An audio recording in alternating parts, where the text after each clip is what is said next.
Saludos a todos, queridos amigos y hermanos. Una vez más, aquí su pastor Rolando González para estudiar la lección de escuela sabática que hoy lleva como título Conociendo a Dios.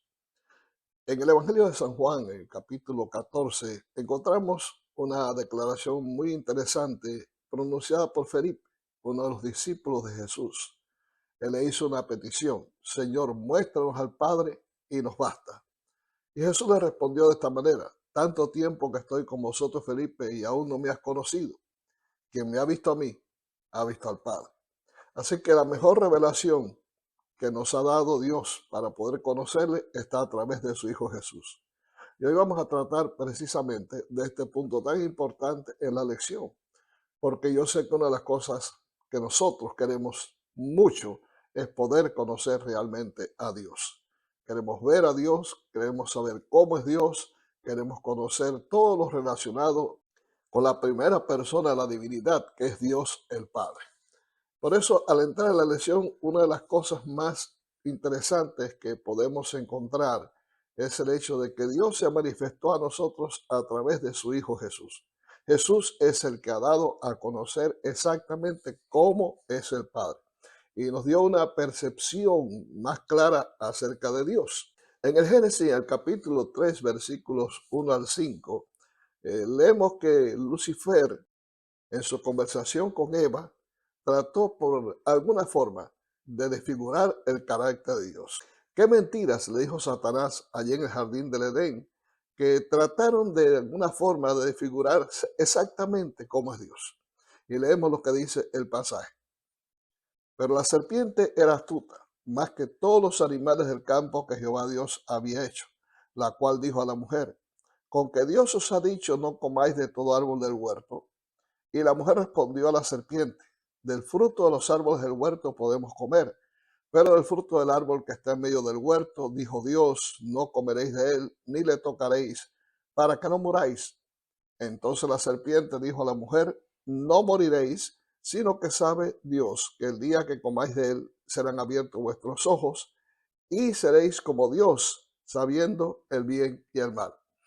Satanás, utilizando una treta muy sagaz, utilizó a la serpiente, que era uno de los animales más bellos en aquel entonces, para comunicarse con la mujer. Tengamos en cuenta que el error de Eva fue alejarse de su esposo Adán y acercarse al árbol prohibido, el árbol que Dios le había dicho y le había advertido que no debían acercarse a él ni comer de su fruto, porque si hacían eso, inmediatamente darían entrada a este mundo del pecado y subsecuentemente la muerte.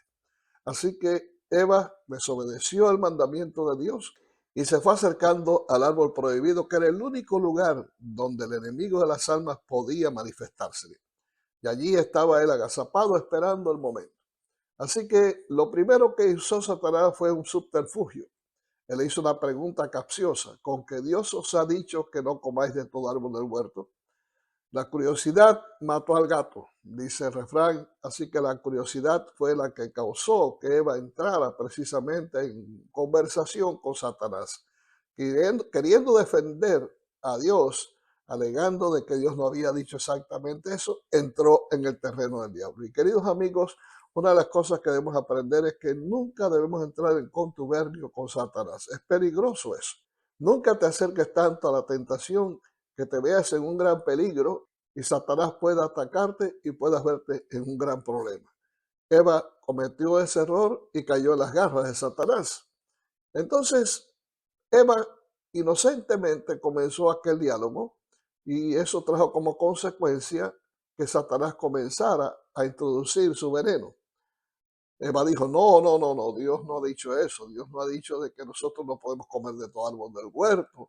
Nosotros podemos comer de todo árbol, pero del árbol de la ciencia del bien y del mal, Dios nos dijo que ni lo toquemos siquiera, porque el día que comamos de él vamos a morir.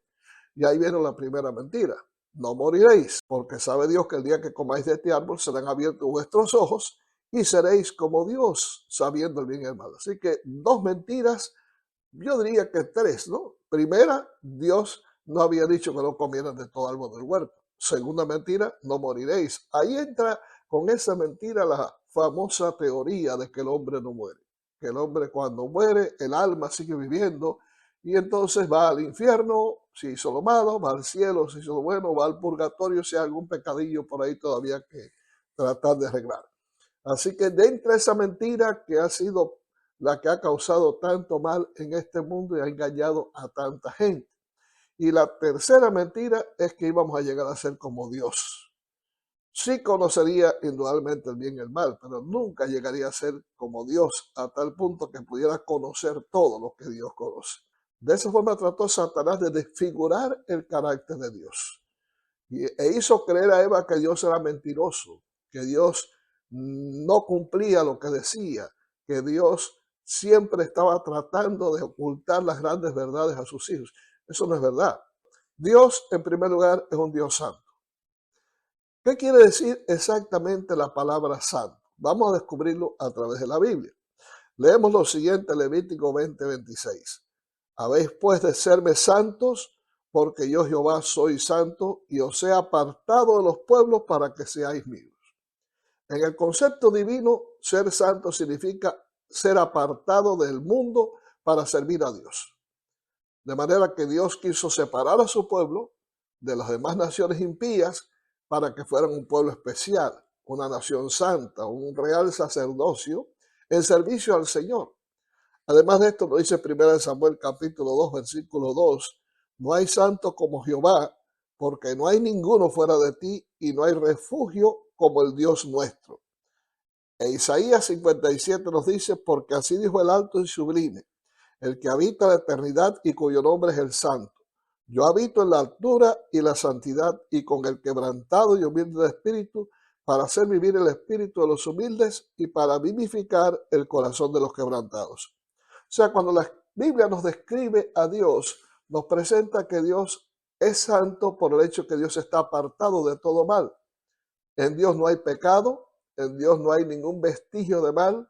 Dios es santo, es sublime, es perfecto. No hay mancha ni rastro de pecaminosidad en Dios. La santidad quizás es la característica más importante que necesitamos de entender acerca del carácter de Dios, porque debido a la santidad de Dios, de ahí se derivan todas las demás virtudes que encontramos en nuestro Padre Celestial.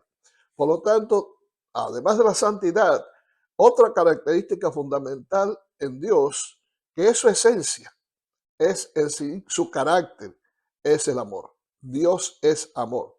Nos lo dice Juan en su epístola, primera epístola de Juan, capítulo 4 y versículo 8, dice que Dios es amor. Entonces, ¿cómo poder entender exactamente cómo se revela Dios para que podamos conocer que su esencia y lo que Él exactamente es amor? Porque Juan no dice que Dios muestra amor o que Dios revela el amor. No, él nos dice Dios es amor. Por lo tanto, Dios en sí es amor. Esa es su esencia.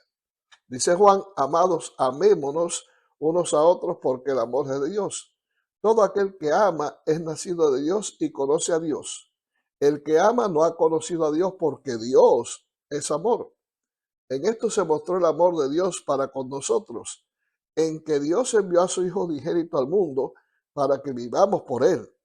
En esto consiste el amor, no en que nosotros hayamos amado a Dios, sino en que Él nos amó a nosotros y envió a su Hijo en propiciación por nuestros pecados. Amados, si Dios nos ha amado así, debemos también nosotros amarnos unos a otros.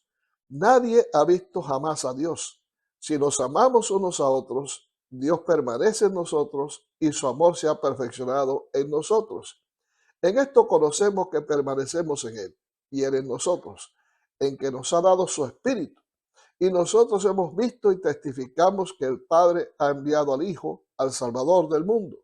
Todo aquel que confiese que Jesús es el Hijo de Dios, Dios permanece en él y en él en Dios. Y nosotros hemos conocido y creído el amor que Dios tiene para con nosotros. Dios es amor y el que permanece en amor permanece en Dios y Dios en él. La palabra permanecer es reiterativa en este pasaje. Lo primero que nos enseña Juan es que Dios es amor. Esa es su característica fundamental. Eso es lo que es Dios. Por decirlo de alguna manera, cada célula de Dios es amor. Y Dios no puede revelar otra cosa sino amor para nosotros. No importa cómo somos, no importa si somos fieles o no somos, no importa si obedecemos o no obedecemos, no importa si somos malos o somos buenos, no importa si somos blancos o negros, no importa. Nada de eso, Dios nos ama a nosotros. Algunos piensan que Dios no es capaz de amar al que hace daño, al que viola a un niño, al que asesina a una persona inocente. Sin embargo, Dios lo ama. Quizás no lo podamos entender porque nosotros no podemos producir amor por una persona que nos ha hecho daño. Pero Dios sí, porque Dios sencillamente es amor. Evidentemente, si nosotros entendemos el carácter de Dios y podemos recibir a través del Espíritu Santo el beneficio de mostrar ese amor, amaríamos a todos por igual. Por eso es que dice aquí el apóstol de que si nosotros no amamos es porque no hemos conocido todavía a Dios, porque Dios es amor.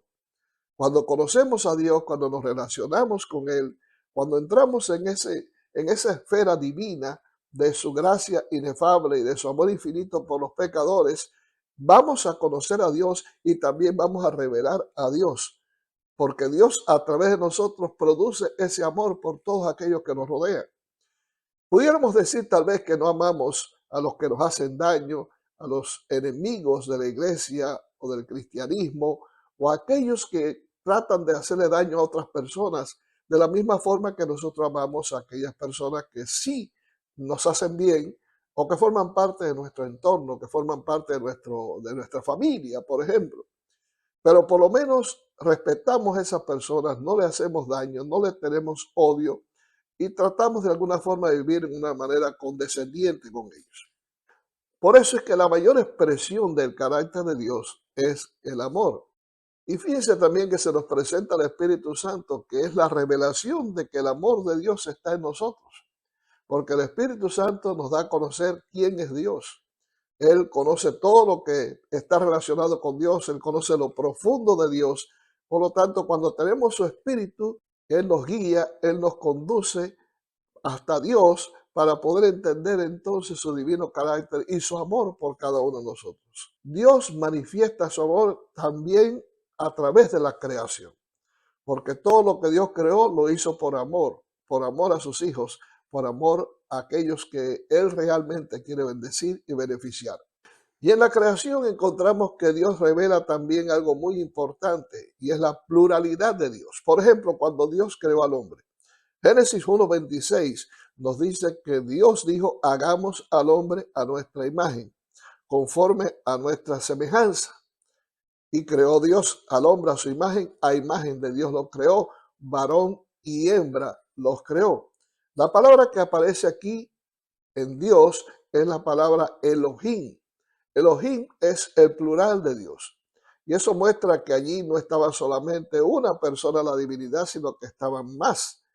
Por eso es que la Biblia, cuando nos habla de Jesús, dice que fue el que creó todo. Es el creador de todas las cosas. En Génesis 1:1 dice que en el principio Dios creó los cielos y la tierra. En ese acto creador de Dios, ahí estaba la divinidad. Estaba el Padre, estaba el Hijo y estaba el Espíritu Santo trabajando todos en pro de crear este mundo para bendición del hombre. El versículo 2 nos dice que el Espíritu de Dios se movía sobre la faz de las aguas. Así que ahí estaba el Espíritu Santo también. En Génesis capítulo 2, versículo 7 dice también que entonces Jehová Dios formó al hombre del polvo de la tierra y sopló en su nariz aliento de vida y fue el hombre un ser viviente. ¿Qué notamos nosotros en estos pasajes?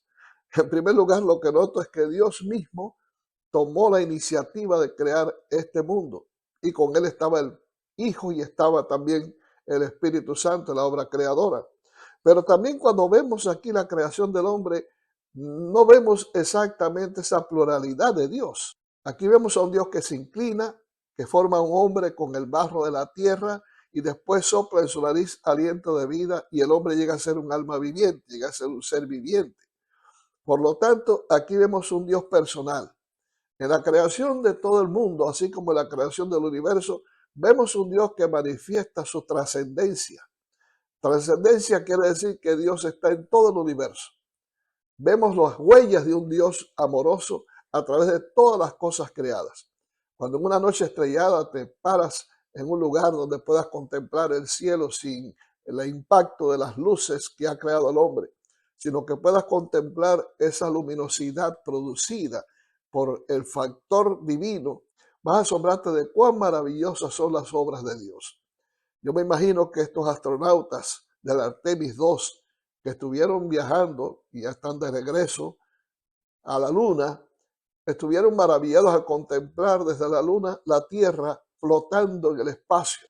Y quizás se habrán preguntado, como se preguntó muchos años atrás un cosmonauta soviético, German Titov, que cuando contempló la Tierra desde el espacio, se preguntó, ¿quién la sostiene? Sí, queridos, al contemplar esas obras maravillosas de Dios, conocemos que Dios es amor también. Entendemos la grandiosidad de ese Dios. Esa es la trascendencia de Dios. Pero cuando vemos a un Dios inclinándose para crear al hombre, para formarlo con sus propias manos, encontramos otra característica de Dios que es su inmanencia. Cómo Dios se acerca al hombre para atender sus necesidades, cómo Dios se acerca al hombre para ayudarle en sus problemas, cómo Dios se acerca al hombre para darle esperanza y vida eterna a través del sacrificio de su Hijo Jesús. Ese Dios es no solamente un Dios que llena los cielos y la tierra, sino que es un Dios que puede estar también en tu corazón. Puede venir a bendecirte hoy y puede hacer de ti un hijo amante, un hijo dedicado, un hijo que le sirva con ese amor y con ese desprendimiento que él manifestó a través del sacrificio de su hijo. En el libro de Job encontramos algunas descripciones interesantes hechas por Eliú, uno de los amigos que vino a ver a Job ahí en su desgracia. Y si bien es cierto, no estamos totalmente de acuerdo en la forma en que ellos actuaron con Job, sí podemos estar de acuerdo con algunas declaraciones que ellos en aquel momento expresaron, que son muy reales en relación con Dios. Y encontramos aquí algo muy importante y voy a compartirlo contigo. En Job capítulo 36 dice Eliú, acuérdate de engrandecer su obra, la cual contempla a los hombres. Los hombres todos la ven, la mira el hombre de lejos. He aquí Dios es grande y nosotros no le conocemos, ni se puede seguir la huella de sus años. Él atrae las gotas de las aguas al transformarse el vapor en lluvia, la cual destila las nubes, goteando en abundancia sobre los hombres. ¿Quién podrá comprender la extensión de las nubes y el sonido estrepitoso de su morada? He aquí que sobre él extiende su luz y cobija con ella las profundidades del mar. Bien que por esos medios castiga a los pueblos y a la multitud él da sustento. Con las nubes encubre la luz y le manda no brillar, interponiendo aquellas. El trueno declara su indignación y la tempestad proclama su ira contra la iniquidad. Muy interesante esta descripción de Eliú acerca del poder de Dios sobre la naturaleza. En otro capítulo, el capítulo 36, también ahora leemos cómo Dios responde a Job. Entonces respondió Jehová a Job desde un torbellino y dijo, ¿quién es ese que oscurece el consejo con palabras sin sabiduría? Ahora ciñe como varón tus lomos y yo te preguntaré y tú me contestarás. ¿Dónde estabas tú cuando yo fundaba la tierra? Házmelo saber si tienes inteligencia. ¿Quién ordenó sus medidas si lo sabes? ¿O quién extendió sobre ella cordel? ¿Sobre qué están fundadas sus basas? ¿O quién puso su piedra angular cuando alababan todas las estrellas del alba y se regocijaban todos los hijos de Dios? ¿Quién encerró con puertas el mar cuando se derramaba saliéndose de su seno?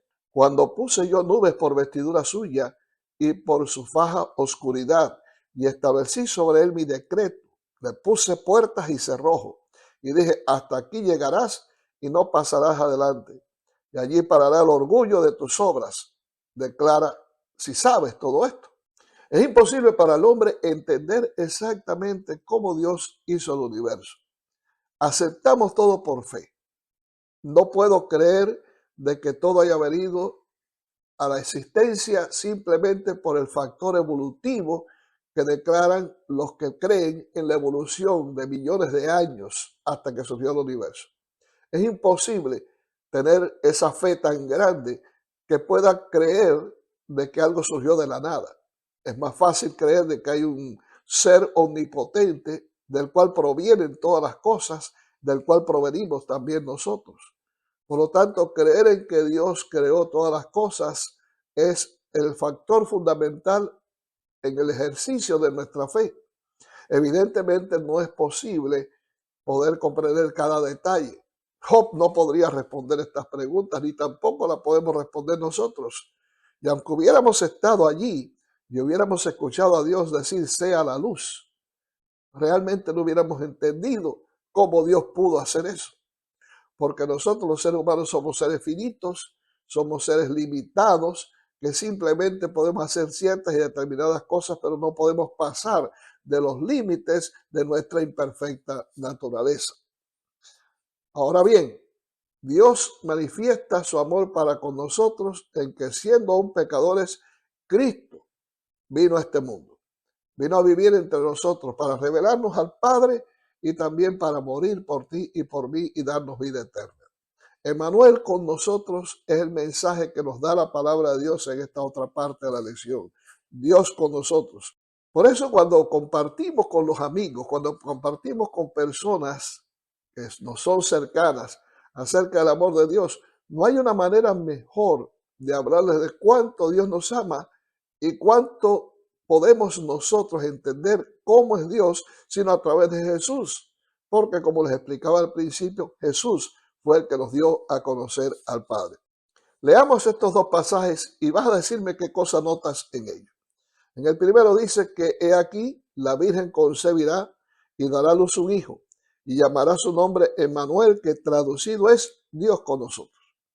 Cuando Cristo llegó a este mundo e hincó su tienda al lado de la nuestra, es que pudimos entender cuánto Dios nos ama. Y el propósito o uno de los propósitos primarios de Jesús fue darnos a conocer exactamente cómo es Dios. Tengamos en cuenta que a lo largo de todos los siglos, hasta la venida de Jesús, Satanás se había preocupado de demeritar el carácter de Dios, de distorsionar el carácter de Dios, y había avanzado en ese propósito bastante. Ahora, cuando viene Jesús, el mundo podía tener un concepto más claro de cómo es Dios, cuánto Dios nos ama y cuánto Dios se interesa por nosotros. Uno de los problemas del deísmo es que el deísta piensa de que Dios existe. Sí, Dios existe, pero Dios nos creó a nosotros y nos dejó a nuestra suerte. Ahora te creé, mira a ver cómo resuelves tus problemas. La Biblia no nos presenta ese Dios. La Biblia nos presenta un Dios que está interesado por nosotros. Juan 3:16 es una prueba.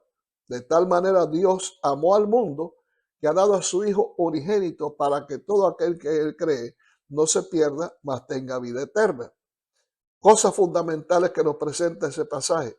El amor de Dios, lo más supremo de Dios, se muestra a través del sacrificio de un padre enviando a su Hijo no a casa de amigos, sino a casa de enemigos, que no lo recibirían, que se burlarían de él, que lo maltratarían y lo crucificarían en una cruz. Esa es una revelación incontrovertible, indiscutible acerca del carácter de Dios.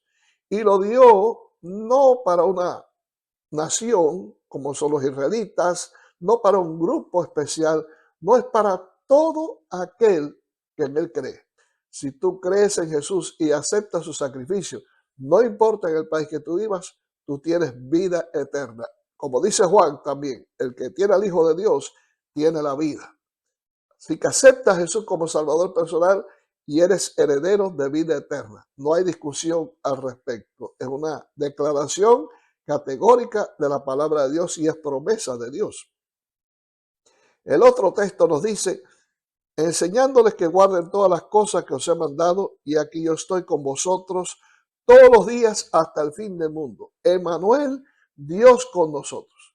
Quiere decir que la promesa de Dios, el nombre que le dio el Señor a su Hijo en el libro de Isaías, Emmanuel, es el nombre que nos identifica con un Dios que está permanentemente con nosotros, un Dios que no abandona a sus hijos, un Dios que está constantemente en cuidado de su creación.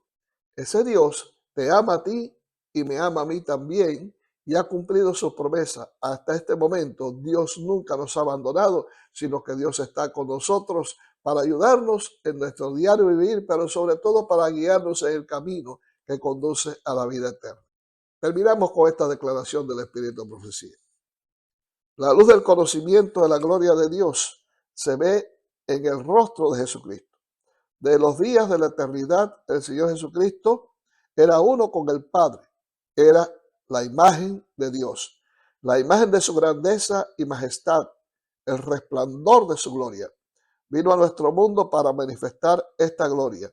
Vino a esta tierra oscurecida por el pecado para revelar la luz del amor de Dios, para ser Dios con nosotros. Por lo tanto, fue profetizado de él y se le ha llamado su nombre Emmanuel.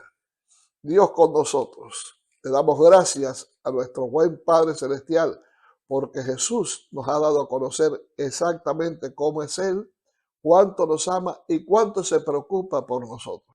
Que Dios te bendiga y que esta lección haya contribuido mucho para que puedas comprender un poco más hoy cuánto te ama Dios.